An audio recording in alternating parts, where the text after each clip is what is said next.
امام اعظم ابو حنیفہ رضی اللہ تعالیٰ عنہ دے والد صاحب دا انتقال ہویا، امام صاحب نے ایک بندہ رشتہ دار ملیا، انہیں بڑی سخت گل کر دیتی امام صاحب نے پوچھے انہیں کیا تواڈے والد دا انتقال ہویا؟ آپ نے فرمایا ہاں۔ انہیں کہا جی والد دا انتقال ہویا تے والدہ دا نکاح میرے نال کر دیو۔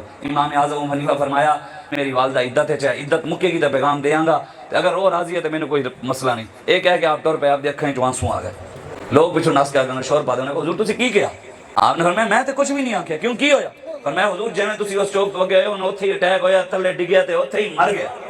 امام صاحب مسکرا کے فرمایا یار وہ سمجھے اسی شاید میں لوارث ہاں، انہوں نے سمجھے اسی بابا جی خادم حسین رضوی نبر اللہ عمر قدہ ہو شاید وہ لوارث ہے، ویکھے نہیں بابے فرمایا سی یا اللہ کلیاں کلیاں کر کے ذلیل کریں۔ انہوں نے بھی سمجھے اسی پٹ دیا ہی آلیاں نے، حکومت ساڑے کول ہے، تخت تے اسی بیٹھے ہیں، سیٹ ساڑے کول ہے، فرعون بڑے ہوئے سن، اور مولویوں نے اسی انج کر دیاں گے، کلعدم کر دیاں گے۔ میں کہ سوز ایسا دیوان میں ہے، غیرت ان کے ایمان میں ہے، ذلیل ہو رہے ہیں کلعدم کہنے والے، لبیک اب بھی میدان میں ہے۔